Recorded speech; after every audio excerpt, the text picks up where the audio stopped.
Oh, na inweta this video kara ahụ metụrụ maka na share button share this video. Jpac okwu anyị ọnụ nwanne m ezigbo nwanne m onye ụkpọ ọgụnụ ka ndị be anyị merụrụ na China ebe ijelu ịma na unu were akụkọ unu na-ada akọ eze ebu n'afọ nwanụ na anụ ụkpọ akọ na-atakasị nwanụ n'ụmụ ojii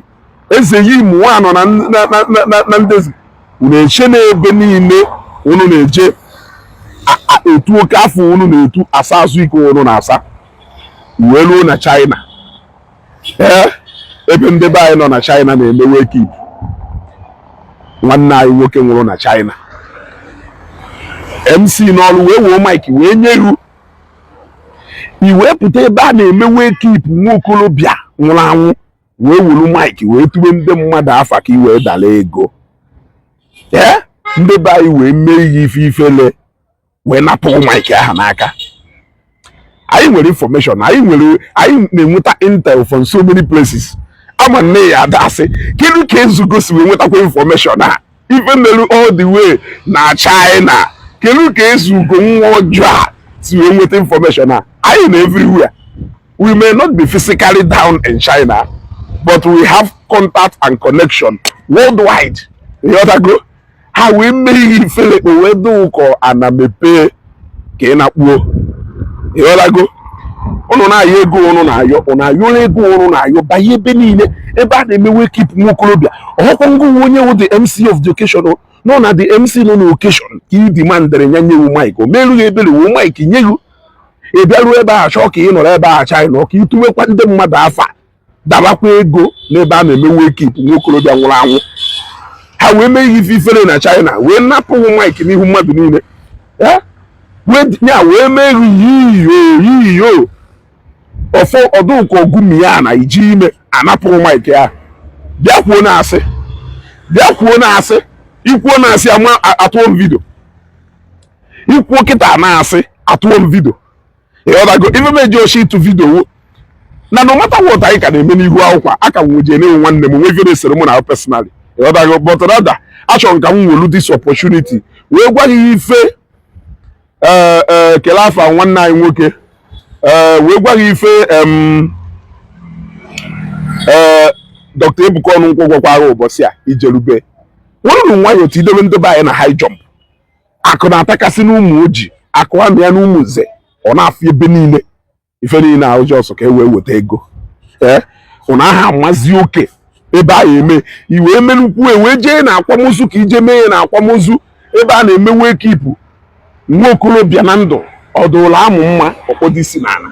ka nna ajụ ọdụlụ amụ mma amụ wee kpọdisi n'ala so achọrọ nka mgba ọtọọchị n'ọkụ wee pụzie wee bazie ebe ejeziri ịgba klọb ọdụka ọgụmiana ịya asị ndị ọmasikwo na Jpac okwu anyị ọnụ ka ife ndị a ji wee ka ife ka ndị obi ha ji wee wụsụwa gị n'ala ha wụsụwa gị n'ala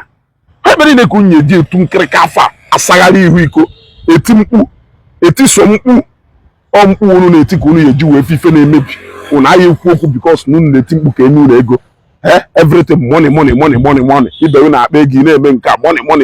money. You people see money in every situation, even in a wake up of a young guy ị ka for the opportunity ihe eji wee deti mkpu je chọrọ contact go ha wee nụọ ọrụ show nụọ ya asị ọwụzikọ celebrity a ọwụzikọ ha masịkwa na Jpac nwa agbagba anọ here ha wee gwa nwanne we no send you na ya dị eme nonsense ya. There was even a place ebe fa jụrụ sị ọga ishere ebe a wefu na-eme na ya chọọ that nonsense here iji ime awụọrụ na ana iji ime abịa na Paul Mike gba ndị mmadụ na-ezugo na-atụ ụga ebe a ka ya nọ wee ma na ya wụ champion na connection unu na-eme unu China na ebe na-adị etigharị mgbe anyị nwechakwanụ rie anyị nwechara ya mana man is not a storyteller. Man is not a storyteller. Connection ejighị ya n'isi inwe ya all for you and for your own usage. Enwe ife iji ịpụta were na-etigharị mkpu were na-enyegharị mkpọtụ onwere ife eji ife anyị eme onye ịma onye ịmaghị and onye ịma wole mara ya nwebe ọ ya bara uru ọ bara uru ejighị ya n'isi o jighị ya n'isi. Ndị Igbo kere ka eriri ebe niile onye ahụ ị na-akpọ eriri ego na Nando iji etu ọnụ eriri ego na ndị ahụ nwanne mmadụ ka ọwụ agbata obi mmadụ ka ọwụ klasmeti mmadụ ka ọwụ ịghọtago mmiri nna nwere onye mgbe mụọ na ntụ isi wee mara ya ịghọtago mana unu ji ihe ọ na-afịọ bịa gwa ndị mmadụ na-ezugbo na-atụ ụga etu a ka esi wee chi iji opi akpịrị wee nalụ nwa mmadụ Mike na China napịa Mike na China ọ dịghị ka na mepee ka o nie onwe ịghọtago update ka nyere ụnụ ịghọtago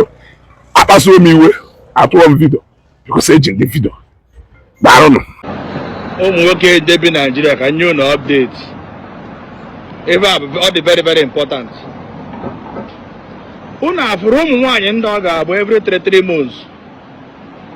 ha ebunye akpa na ha na-eje afịa na China, ha na-eje afịa na Singapore, ha na-eje afịa na Turkey every 3 months o jebe n'ahịa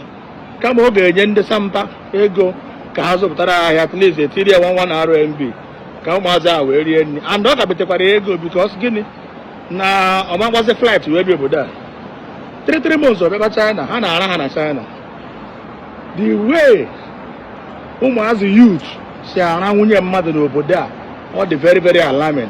and ọ bụrụ na-eme ụdị ihe ahụ na-egi na ya abụ m ọnụ maka Chukwu ya akpọ gị ọkụ. The day you marry your own thinking that na nwa ga-ara nwunye gị a ga-eji nwunye gị emere ha asa ka esi ara nwaanyị bi obodo a kama ọ ga-akparị onwe ya ugwu kparị di ya na Nigeria ugwu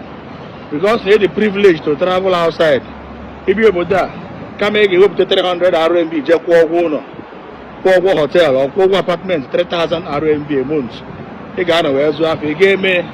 ịchọba ụmụ okorobịa ndị bi alone ị ga-abịa iri ha ka ha wee na-ara gị every night oru n'ime abalị di gị kpọọ gị na fon ime pik call because gịnị mgbe ị ga-eji na-akpọ di gị mgbe ị nọ n'ime ahịa bebi ana m azụ ahịa mgbe anyị na-akpọ m chi ejigo na China ana m arahụ ụra because ọ ma na gịnị na time China na time Nigeria abụrụ ofu 7 hours ahead. Mgbe ị ga-eji akpọ di gị bụ mgbe ị nọ n'ime ahịa ka ha wee fere na-agba mbọ ịkpọ ya vidio ka bebi na nke a ịlakịrị nke a di gị kpọchazie gị esi ya bebi ala gị nna nwoke mmadụ aka kwuru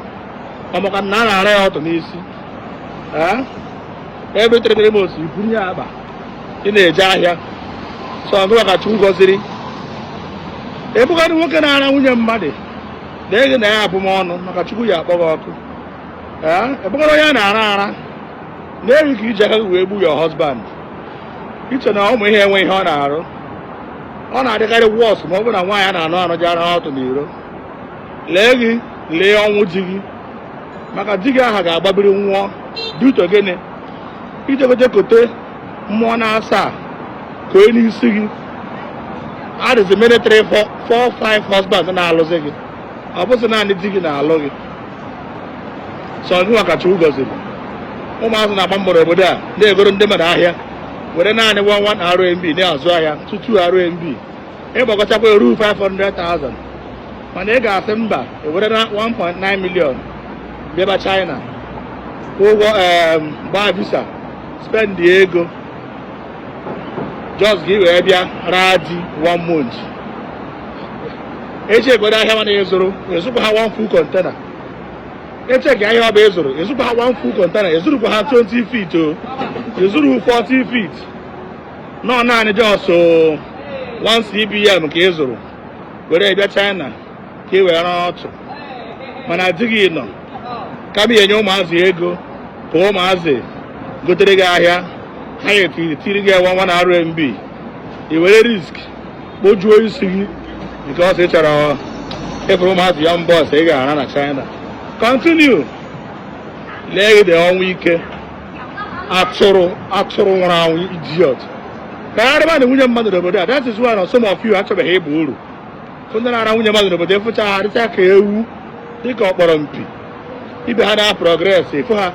ha hịcha ahịa ka krokodil ibe ha ya ebi n'ezigbo ụlọ na-agba ezigbo machine na-agba ezigbo moto efukwa ha aka na-akwụgharị na-achọ kọstọma na Nigeria because of gịnị ị na-ara nwunye mmadụ